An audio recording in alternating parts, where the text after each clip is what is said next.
Martín could not forget the child. He looked for it the next day. And the next. And the next. Samuel was almost always in the same place, selling gum, avoiding dangers, surviving. Martin began to bring him clothes, food, even children's books. I spoke to him. I listened to him, and Samuel began to open up. She told him that her mother had died almost a year ago, and that her father, a violent alcoholic, had disappeared after a brutal fight. Since then, he lived on the streets, sleeping in stations, asking for just enough to survive.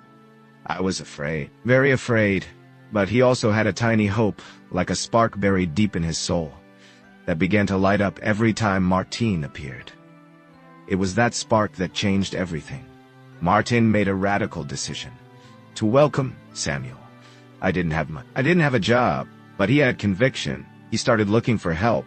He visited shelters, spoke with social organizations, moved heaven and earth to give the child a decent roof. With effort, they found a rented room in a cheap boarding house. They shared it. The nights were difficult. Samuel had nightmares. Martin woke up anxious, but little by little, between tears, between silences, between small moments of laughter, they began to heal. One day, while returning from school, Samuel was mistakenly accused of stealing a mobile phone.